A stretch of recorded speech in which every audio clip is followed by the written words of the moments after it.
Every country has government. Sometimes we have good government leaders. They take good decisions and those decisions benefit the country.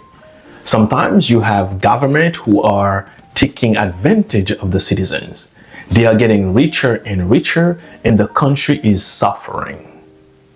But God who created us in his likeness, telling us this is how you can build a society. And in Jeremiah 29, God gives some advices, I would say some pillars for a functional society. So Israel was in captivity.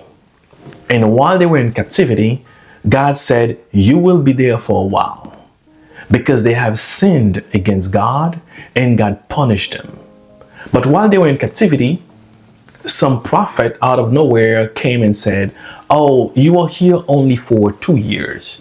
Within 2 years, God will take you out of here and will bring you back home. But God didn't say that. That's why we have to be careful when people are telling us what makes us feel good. When you are troubled, when you are suffering, and someone come and tell you something that you wanted to hear. So be careful. But God didn't send this prophet and God killed this prophet or this false prophet. And in chapter 29, God said, okay, you are here. And as a matter of fact, you are here for 70 years. And I want you to treat wherever you are like you were home. That means you keep doing what you're supposed to do because that's what makes a society, a community prosper. And God says in Jeremiah 29 verse 5, it says, build houses and settle down. Plant gardens and eat what they produce. In other words, God says the first pillar is what? Build resources, build wealth. Make sure that you prosper. Make sure that you use your potential. Develop and maximize your potential. Don't just sit down and hope that the country provides something for you. Don't just sit down and live off your life from the government support. No, that's not what my people should do. You should build wealth, build houses, listen, and settle down. That means you live in them. You make sure that these houses are strong, these houses are well built, so that you live in them the same way anybody else can live in them. Build garden and eat what they produce. That means you make sure that whatever you do it well, so that they produce something so you can eat. And also you have to eat to remain healthy. You have to eat what comes from the ground. You have to eat what God creates. Because if you don't eat well, you will get sick. And your wealth, you will just spend it on yourself. So develop resources, maximize your potential, invest, and eat well. Be healthy and be wealthy. That's what God is saying. And he says, after you build wealth, don't just be satisfied with that so that you are successful but alone. You develop your career but you are alone. No. God says marry and have sons and daughters. And you see, sons and daughters are in plural. Make sure that you have kids. You have many kids because you also have to have family. Because if you have a lot of wealth and you die, who you will leave it for? Who will benefit for it? How do you know whatever you leave behind will be taken care of?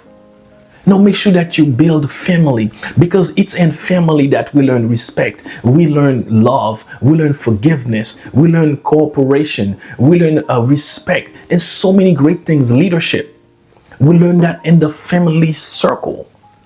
And sometimes some great leaders at work or in other setting, they develop skills within the family structure. Make sure that you build family, because the more you grow in a family setting, the more you grow as a person. And he said, not only you have family, but also you have daughters, sons. That means make sure you have kids. And he said, not only you have kids.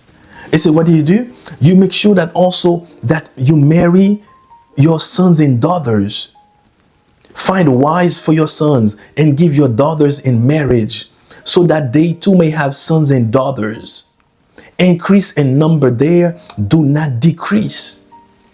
That means don't push your children only for success in the society. They go for their career, they go to school, they become successful, they have degrees and everything, which is good. But make sure day to day build families. Don't just hope that they get married. No. Don't just hope that your son is married or your daughter is married. No. He said, you find wives for your son. You give your daughters in marriage. That means make sure that you get involved in the process, because that's a good thing to do. Make sure also they get involved in build their families. Get involved in the process, because as parent, sometimes you can see things that your sons and daughters, they cannot see yet. And also make sure that they trust you so that you can get involved in the process, so that they build families on their own, and also they have kids and they have daughters. And God said the reason for that is because I want you to increase in number, do not decrease. The more we have people in the population, the stronger we become. The more people in this country, the more respect this country receive. God said, grow in number, increase, do not decrease. Don't focus only on the wealth. Don't focus only on your degree. Don't focus only on your success, but build families, because the more we have people, the more possibilities we have. God said, increase in number, do not decrease. And if we have to increase in number, just imagine, if me and my wife, we have one child, we're not increasing, because if we die, only one person will place two. Or if we only have two kids, we're not increasing either, because we just replace ourselves. And there are possibilities for some people to not get married. There are possibilities also for some people, they cannot have kids. If you want to increase, at least it's 3 kids. That's just the math for what God is saying here. Increase in number. Let us say I have a conflict with someone. If that person thinks that they have a conflict with me only, that's them and me. But if I have 5, 6, 7 kids, that means they don't only have trouble with me.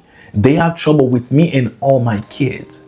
And sometimes we don't know the blessing to have kids. We don't understand the benefit to have multiple kids until we look at an old person.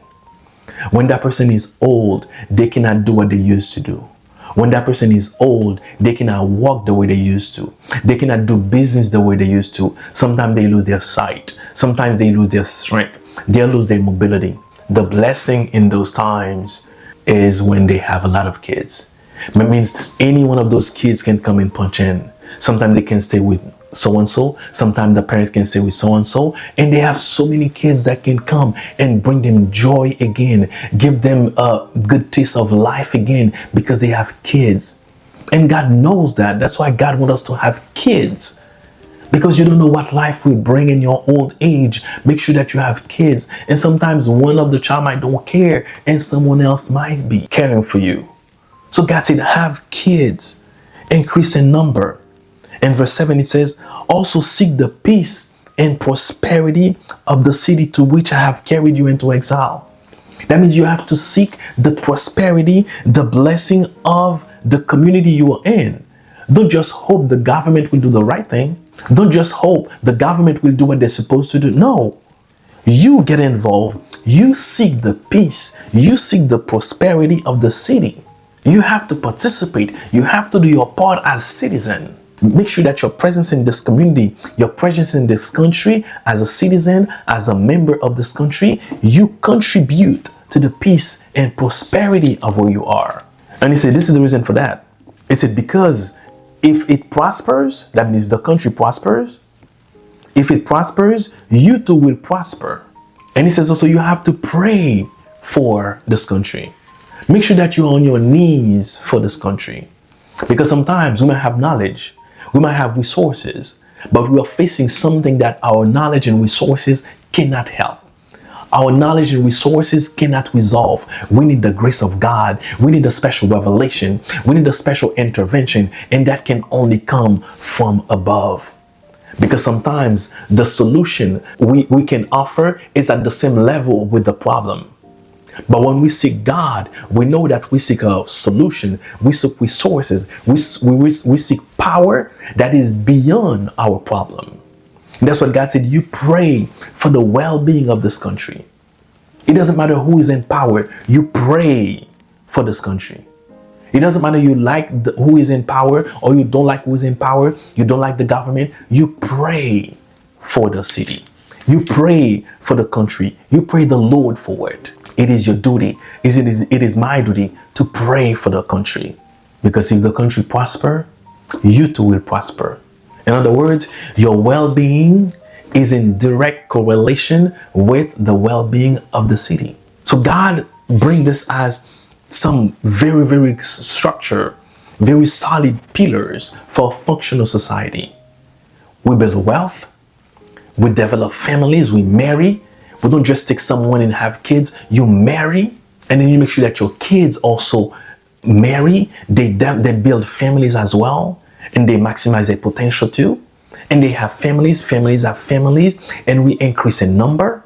And not only we increase in number, we also involve in the peace and prosperity of the city where we are, of the country. We pray the Lord for it, because if it prospers, we too will prosper. May you get engaged. May you be a citizen who is involved in the community. May you represent God in everything you do. May God bless you. Stay in peace.